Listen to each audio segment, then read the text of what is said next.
everyone, welcome to this video Sans Frontier video. My name is Jay Wakefield, and today we're going to be taking a look at a Compaq Armada laptop. However, this Compaq Armada laptop is slightly different to other Armada laptops that I've actually reviewed on this channel. And I'll tell you why in a wee bit. But first, a wee bit of a background on how this machine came to be. Now, there has been portable computers pretty much for as long as there have been personal computers, microcomputers. But portable computers have always been more expensive than their desktop counterparts. It's only recently that portable computers have become so cheap that you can actually now buy one under the £200 bracket. I mean, you're not going to get very much for that, but I mean, that is very cheap. Now, laptops have always been very useful for business. You know, people on the road wanting to travel and yet still be able to do work. They've also been very useful for students who have needed them to be able to do work, to take around from class to class, to take notes, and then to study hall or what have you, to actually work on them, you know, actually do work. But, like I said, you know, they were very expensive. So expensive, in fact, that they were out of reach of most consumers. So as a result, laptop manufacturers have been trying to make cheaper models for consumers. So, for example, you have machines like the Toshiba Satellite 2140 CDS, the HP OmniBook XE2, and things like I'm just trying to think actually, the Compaq Presario series of laptops, like my 1220. But these really were consumer-end machines. While making consumer-end machines, some manufacturers also made cheaper versions of business machines. So, for example, the Dell Latitude L series. That was a cheaper version of a business laptop. There was, of course, the Acer TravelMate series. The 507 DX series, rather. Because, of course, you could get high-end Acer TravelMates as well. And you also had, well, I did say it earlier, but the HP OmniBook XE2 would be an example of a cheaper business machine. And then there's this, the Compaq Armada 110.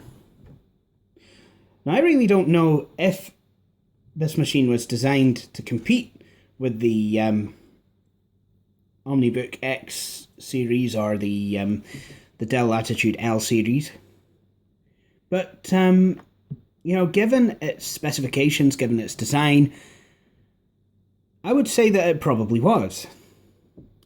Now, as an Armada collector, I'm always actually looking on eBay, you know, for machines that I don't have, machines that I find interesting, machines that I would like to tinker around with. And these 110s kept coming up on eBay. And last week I actually, I decided to bite. So here is my very own Compaq Armada 110. Now this machine is, you could actually call it the 110. It's the Armada 110, so I'm just going to call it the 110. Now, on the top, it kind of looks like a regular Armada. It's got the aluminium strip that says Compaq, and that is actually metal. I can tell it's not plastic. So, you know, that's still there. Even if it is on this machine, it does actually seem to be pretty much nearly flush, if not sunken in a wee bit with the actual lid. Whereas a lot of these, whereas on other machines with this strip on them, they tend to actually be raised. However, the Armada logo isn't next to the Compaq logo. It's actually here, and it's actually written in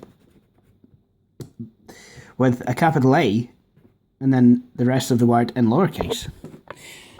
So I don't know if that is meant to make the machine look a bit friendlier, as the cheaper ones tend to do. Now, let's have a look at this machine. Let's have a look at some of the parts on this machine.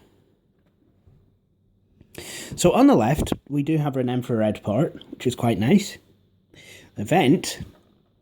And then we have what looks like two PCM-CIA Type 2 slots, or one Type 3. But there's actually only the one slot in there. You see, if we take a look at this one, we find that there are two plastic tabs. And what that means is, if you try and put a PC card into the top slot, it won't go, because it catches, because the two plastic tabs actually block its way. So it would actually have to go into the bottom slot. See, there. And that actually fits. Woo. Jings. The reason there's two slot doors there is so you can actually fit a Type 3 PC card in to the machine. Stuff like the red Zircon Ethernet adapters. And I think that is actually quite a clever design decision on Compaq's part. I mean, they could have cheaped out even more and just given you the one Type 2 slot, you know, and not have to waste money on another door. But they actually decided to go and, you know, still keep that slot. Anyway, there's also just, you know, instead of two buttons, because there's only the one slot, there's just a big button that is used. And it's not these buttons that can actually be folded in on themselves.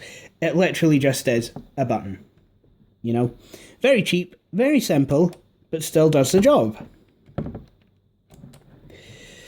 Then you have a 3.5-inch floppy drive. And that is one thing actually I would like to say about these turn-of-the-century consumer grade and low-end business grade machines, is that they generally tended to have a tri-spindle design, which means they'd have a hard disk, floppy drive, and a CD-ROM drive. I like that. It means you're not having to fool about swapping drive bays and what have you. You know, it does make things actually quite convenient. Now, on the front we just have the lid catch.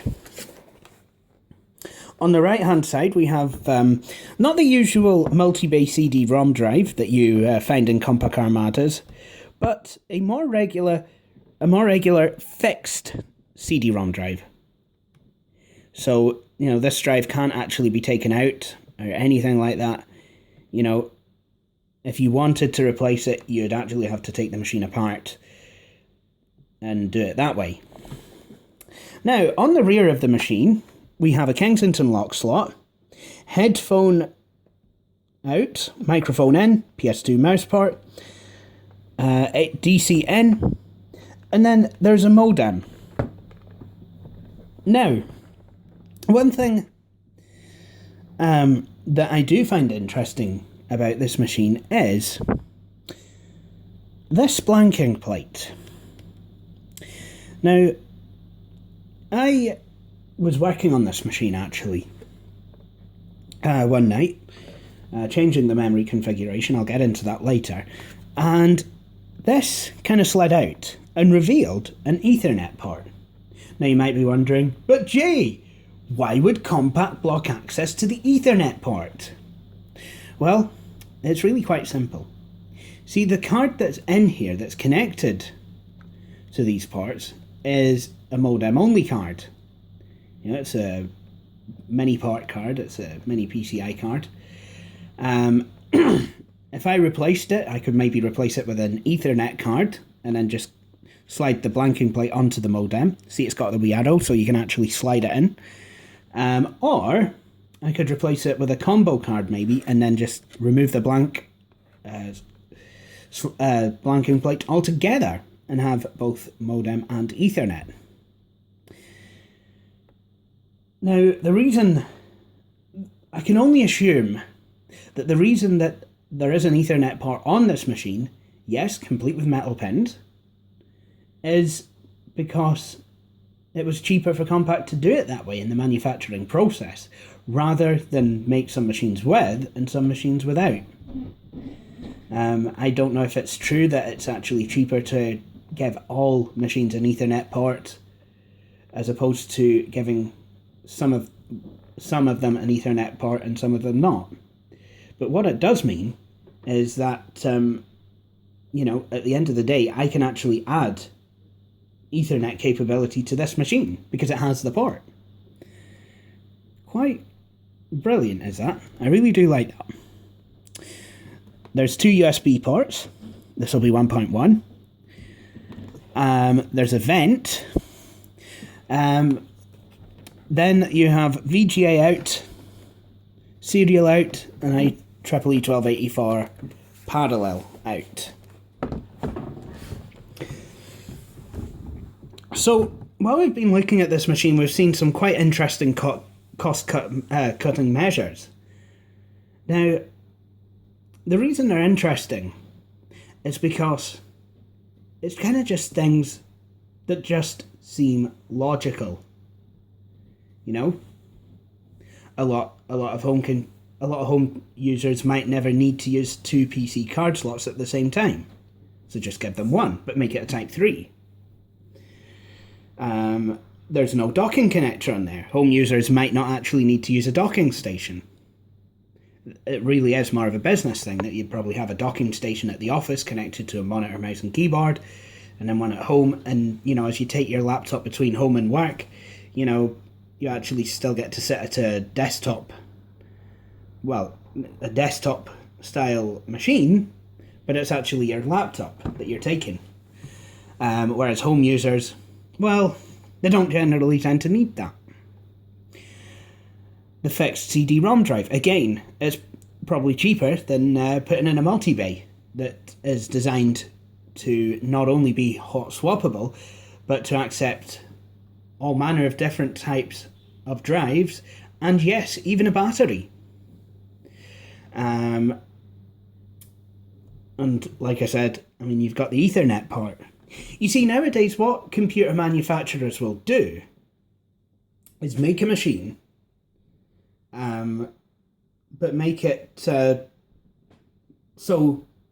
it's got the highest spec'd components that they can actually put in there for the price, which seems quite admirable at face value. But if you think, for example, you know, let's say you had a £300 laptop and you put something like an i3 in it. Now, in order to be able to afford the i3 processor, certain things will have had to have been cut back on. So, for example, the motherboard on the laptop might have been made cheaply and with inferior components. So the motherboard isn't going to last. You know, if it's got a high-spec hard drive, it might be a cheap brand of hard drive. So the hard drive isn't going to last. You know, things like that. Whereas if you put something, you know, if you had the same machine but you had a Celeron in it, or even a Pentium dual core, you know, to make up the price, you actually do have a bit more money to play about with. So you can actually put a well-specified motherboard in. You can put, you know, a reliable hard drive, you know, and components that will actually last a wee bit longer. But that really doesn't do anything for consumer society, you know, because I think manufacturers really want consumers to be out buying laptops every 2 minutes. And consumers really don't want to be buying something with a, you know, a low speed processor in when they could buy something with a higher speed processor in for the same price. So on face value, that is win-win. However, back in the day, about 15 or so years ago, when you bought a machine that was cheap, generally it would have been cheap in a utilitarian kind of way. Basic, but something that's actually designed to work. And, you know, in a low-end business laptop, that's what you want. You know, if you're a business in the year 2000, you know, if you're a business user, you work for some company, you know, and you need a machine to do things out on the road, you know, you don't need things like DVD playback. You don't need things like an ATI Rage graphics card. You don't need an extremely high resolution display. You just don't. What you need is something that is going to power up every time and be able to handle the usual stresses and strains of everyday business life. You know, something like, you know, it could get knocked about sometimes. However, this machine isn't without its flaws. When I had a look at the RAM count, I noticed it had a very odd amount of memory in it. The BIOS actually gave the memory amount as 439 megabytes. And I was thinking, well, how on earth do you make 439 megabytes of RAM? Most machines have 2 memory slots. And I don't think, you know, I don't think you can get, you know, considering RAM comes in amount, you know, base 2 amounts that kind of double, like 1, 2, 4, 8, 16, 32, 64, 128, 256, 512, 1024, that sort of thing. I don't think it's possible with 2 memory modules of those sizes to make 439 megabytes of memory. As it turns out, I was right. Firstly, the machine actually had 448 megs of memory. The reason it read the amount of usable RAM as 439 megs was because 9 megs is used by the onboard video, which is absolutely fine. It's kind of the sort of thing that you would expect from a lower cost computer. But 448 megs of memory. Well, when I opened the machine up to do some memory configuration, I decided to actually lower the RAM count in this machine because I would like to upgrade the Armada E500. What I found in there was a 128 meg module and a 256 meg module.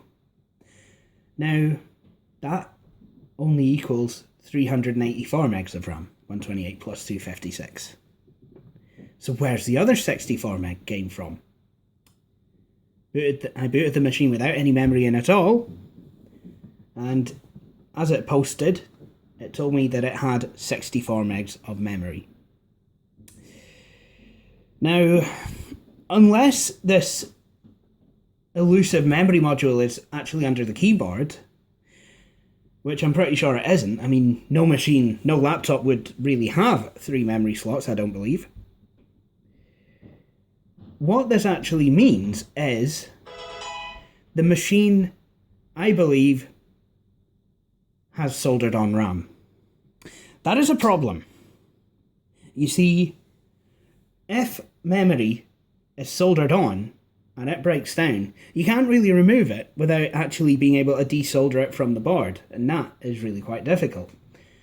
As a result, you have a machine that is toast. You know, soldering on memory actually reduces the longevity of machines. But, you know, I guess for a lower cost machine, what can you really expect? You know, maybe this machine came with the 64 megs on board, you know, to cut costs, you know, but would actually give you the option of adding memory yourself because, hey, it's still a business machine.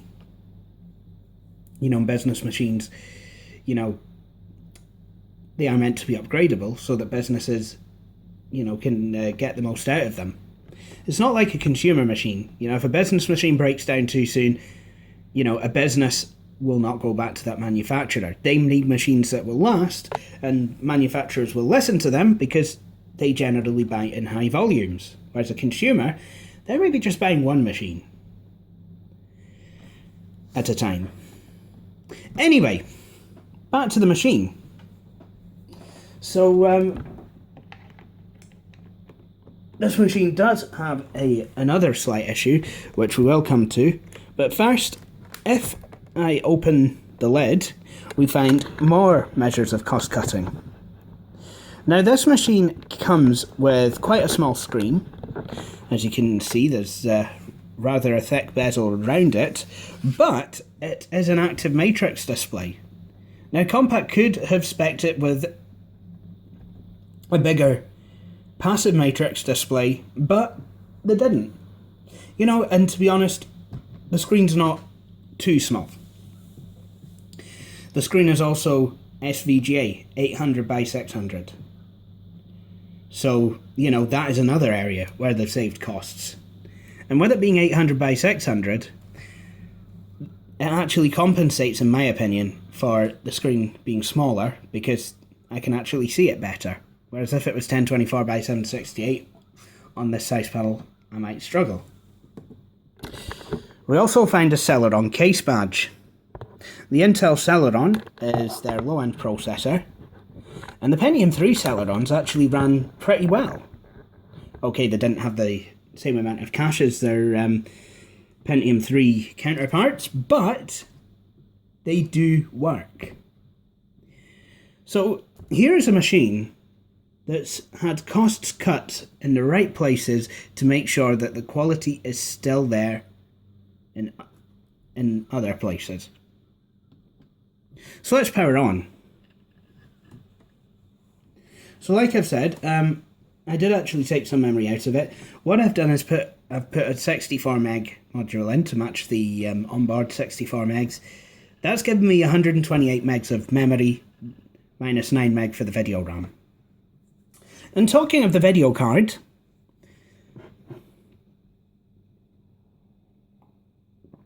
I have found that it's not an ATI graphics card. What it is a card that is very similar to that in my 2001 custom build. It's a Trident Cyberblade. Now, in my 2001 custom build, there was a Trident Cyberblade CD graphics card built into the main board. This, however, is a Trident Cyberblade 2 graphics card. You know, and I look forward to kind of exploring what, if anything, this card can do. Well, I mean, it can display 800 by 600 at least, 800 by 600 at least 16-bit colour. Which again is all you really need. However, here's the second problem with the machine. When I actually went to try and run DXDiag just to see what capabilities the card had, I found that it wasn't letting me type the letter X. So I went into WordPad to do some investigation and found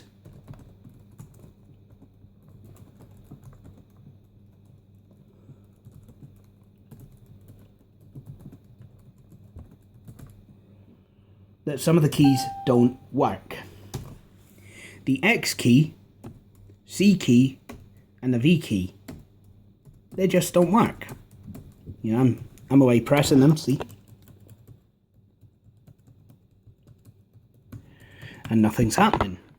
The rest of the machine does seem to work fine. I don't believe I've tried a floppy disk yet. I don't believe I've tried a CD yet, but, well, hopefully they work. But, you know, the keyboard is quite an important part. So, you know, maybe they kind of cheaped out on the keyboard as well. Who knows? But I do have a replacement keyboard, because when I found out that this keyboard didn't work, I went online and I was able to find another one. So what we're away to do is we're away to actually fit the keyboard. So let's shut down the machine. Now, the sun's coming out. Not seen this one in a while. Quite useful actually for when I'm working on machines. Thanks. Now, I'm just going to lower this camera. There we go. Now, when working on computers, you need to first make sure that there's no power going to them. So I've unplugged it. I'm just going to turn it upside down and remove the battery. Yeah, that went well. Right. See, what I'm going to do is remove the battery. Yeah? Yeah? Is it going to work? Is it going to work? Maybe. Yep. Yeah, it's going to work. There we go.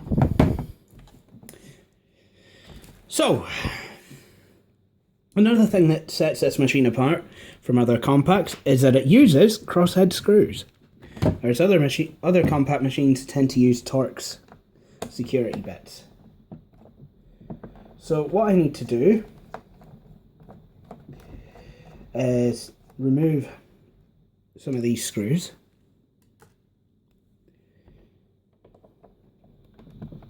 Because the top part of the keyboard needs to actually come off, and then I can actually access the keyboard. So I'm gonna hate these sunken screws. Got to be quite careful you don't lose any.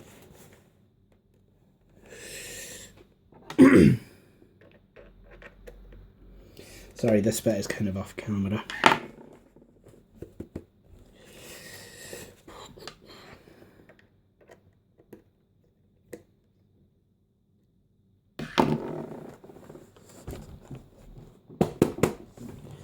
This is not working. Oh, hang on a minute. Yep. That's a screw removed. And now, I hope this is the last screw. I'm hoping I don't have to remove this screw because this belongs to the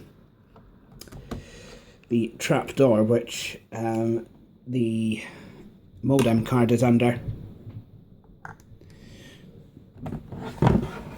Right. Now the machine has its screws removed, we need to get rid of this part.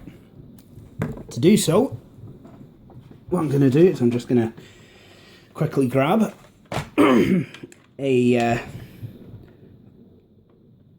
flathead screw bit. I'm just going to let these fall to the floor, very graciously like, yeah, there we go, brilliant. Really glad I did that. Not.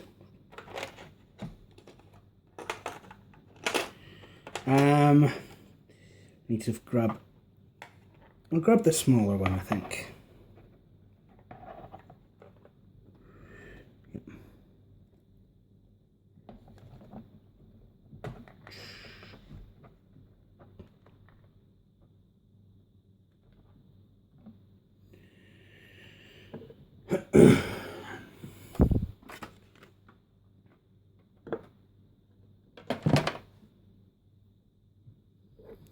So what I'm going to do is I'm just going to put this screw head on, and then it's just a case really of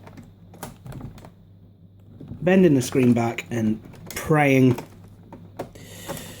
this part up and away. That's good, that's away and it's done, and there you have it. Now hopefully I won't be needing the flathead bit anymore. So I can just kind of put that away.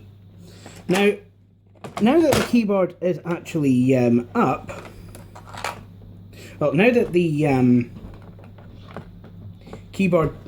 top keyboard surround part is off, there are two more screws revealed that I need to remove. So this one and this one. Okay, so now I've put the crosshead bit back on, and we're going to remove the screws holding the keyboard in place.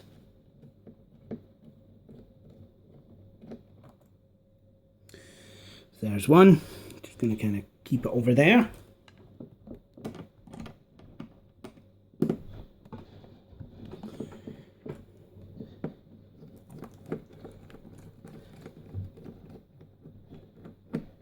And there's two. Okay, now lifting the keyboard out is a simple matter of gripping it by the top edge and then just pulling it out like so, and then you have this brown bracket. I'll just see if I can show you, that kind of holds the connector in place. Now we need to try and lift that up so we can actually remove the ribbon connector. There we go. So that's the old keyboard out of the road. So now let's unwrap the new keyboard.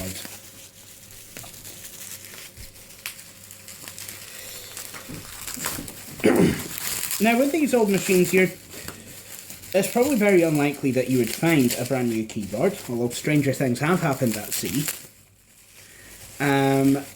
But you will generally tend to find quite a lot of used parts.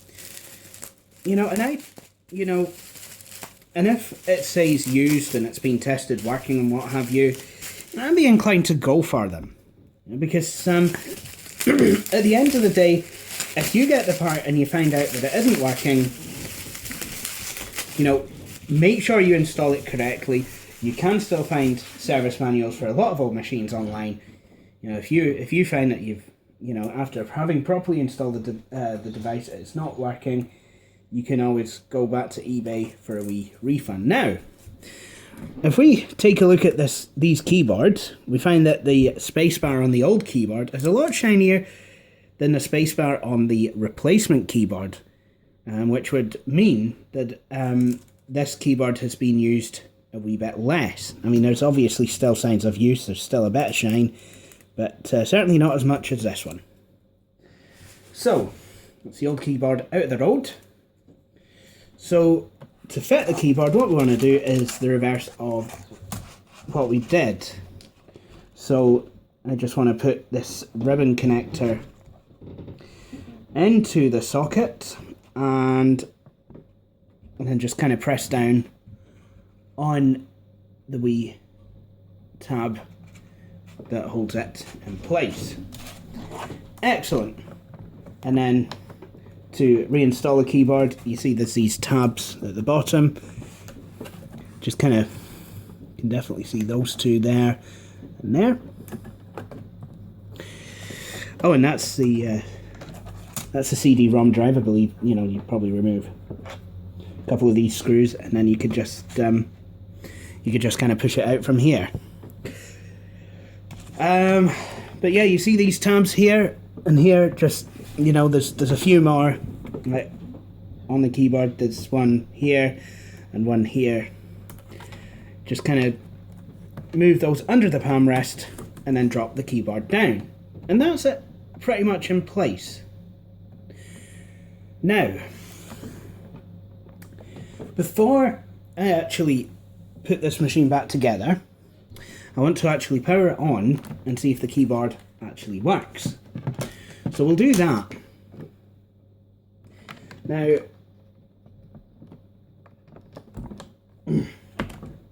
with the way that the switches have been designed, what you have is the actual switches are down in these holes. So we kind of need to slot this back in place only enough so that the power switch can actuate. There we go. And then we get all tangled up. Yeah, brilliant. That's good. That's a good start.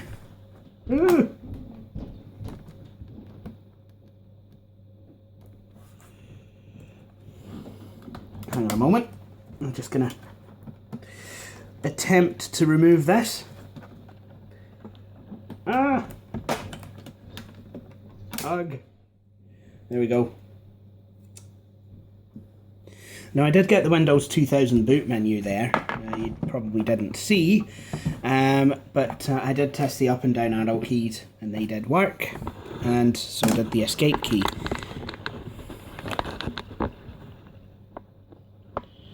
Alright.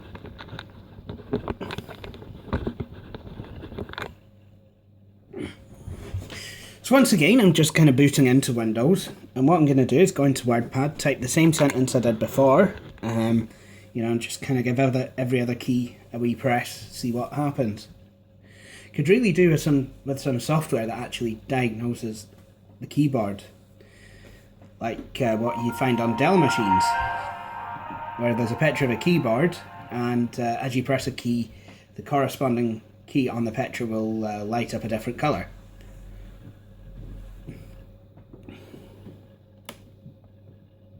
But for the time being, let's just do it this way.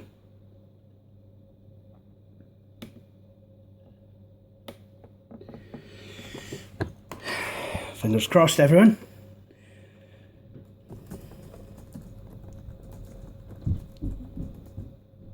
Whoops.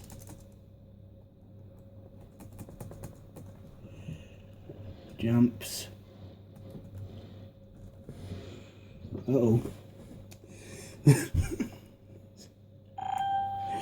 Jumps over the lazy dog. There we go. Now we see that these keys, X, Z, and X, C, and V, they actually activate. Look, we can actually type. We can actually delete stuff. Actually do a new line. The arrow keys seem to work. So what about typing numbers? Yeah, the fonts went small again. I hate when that happens.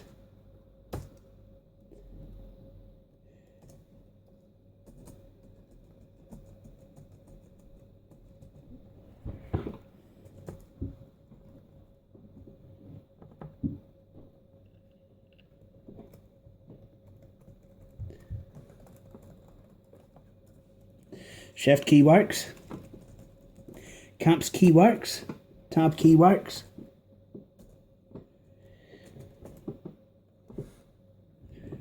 Alt key works. Escape.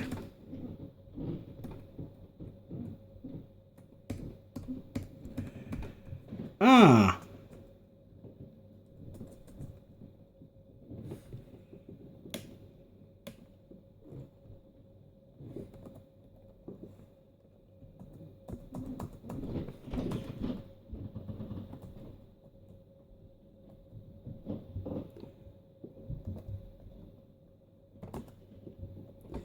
Okay, control key works, start button works, had me worried there. Yep, that's fine. What about the F keys? F1 works, F4 works. What about the FN key? Yep, that works. Obviously it can't do anything. That would be the key to actually connect it up to that would be the key to display the signal on a VGA monitor where one to be connected.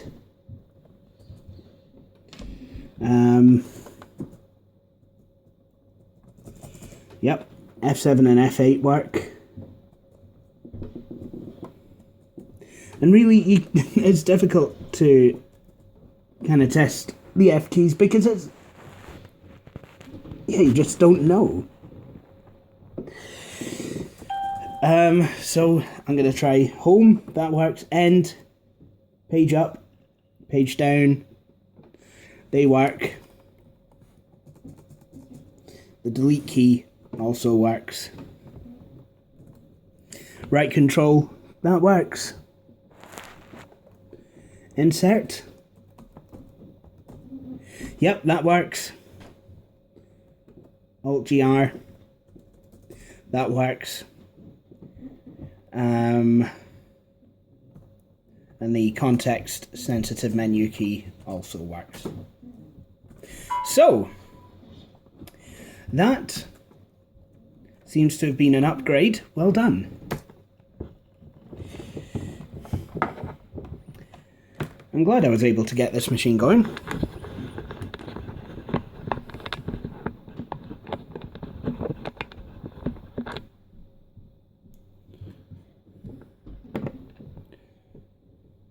So what I'm going to need to do now is screw the machine back together. So we'll do that. And then, if we've got a wee bit of time, I'll test out the floppy and CD-ROM drives. Hopefully we won't need to go into Windows to do that. So, if I screw the keyboard back in place, make sure to use the correct screws.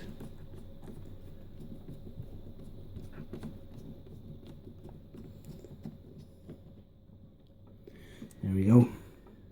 And that actually will make the typing a lot better as well, actually, I can imagine. Because with the keyboard not being secured down, it didn't really feel that nice to type on.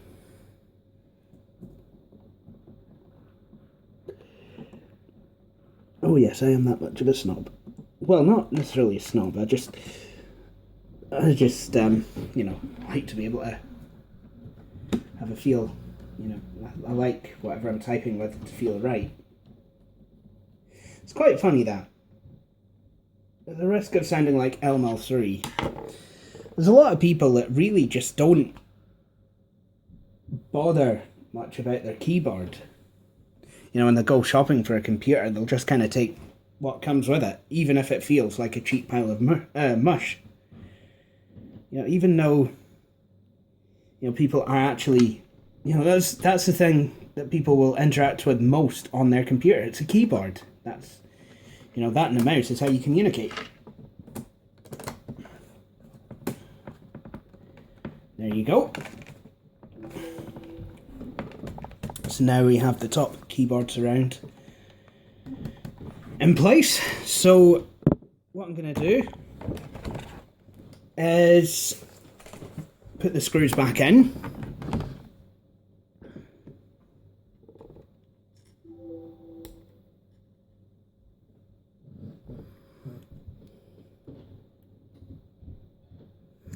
I am going to just, jeez, that's off camera.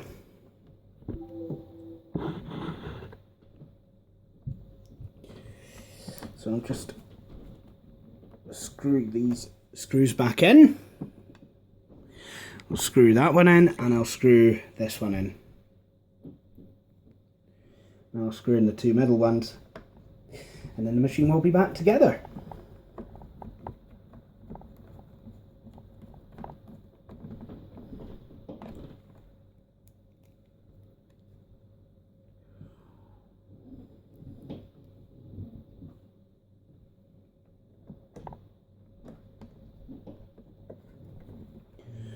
Oops. Try to screw that screw into a vent there.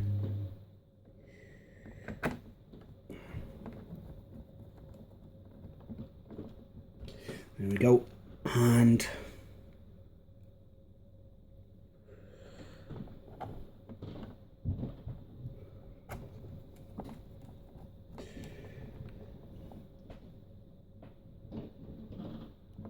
there we go.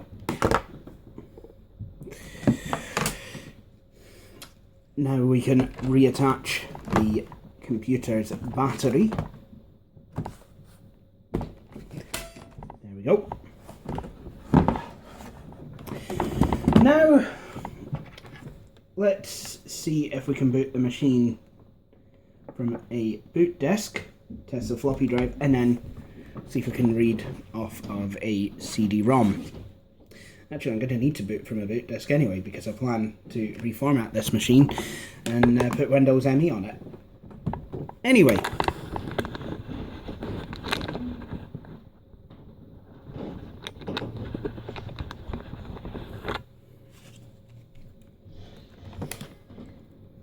So, insert the diskette into the floppy drive,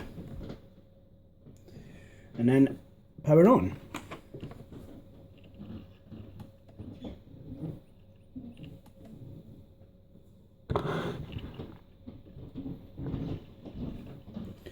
Up.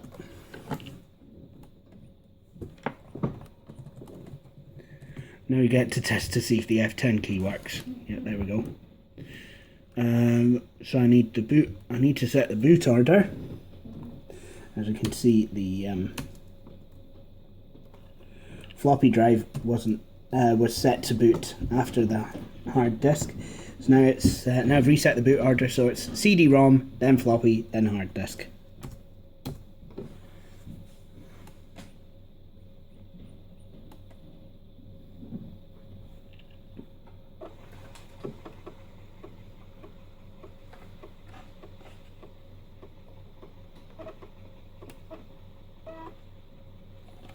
It's quite a noisy floppy drive, but it seems to get the job done. So I'm going to boot with internal CD-ROM support, and while I'm doing that, I'll put my tools away so that they don't get lost. It certainly detected the CD-ROM drive.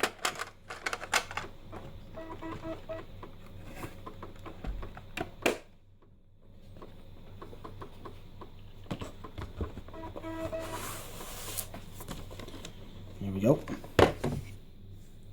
Now, let's insert a CD-ROM. Entity drive. So, yeah, I'm just going to put a copy of Tuneland in. Obviously, I know this will not run off of the boot disk, but I want to see, you know, if it actually reads.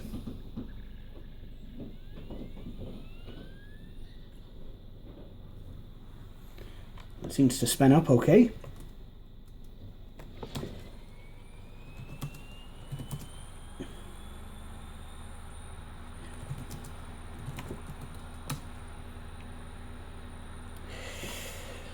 And that seems to be fine. I mean, I've only really done a directory listing from the CD-ROM, but it does seem to work. So that's this machine tested. You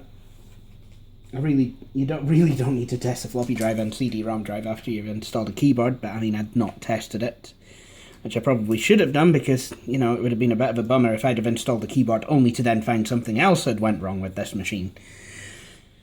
But it does seem to be working absolutely fine. So with that said, I hope you've all enjoyed this video. If you have, please feel free to subscribe, and please like Videos on Frontier on Facebook. The URLs for the channel and the Facebook page will follow.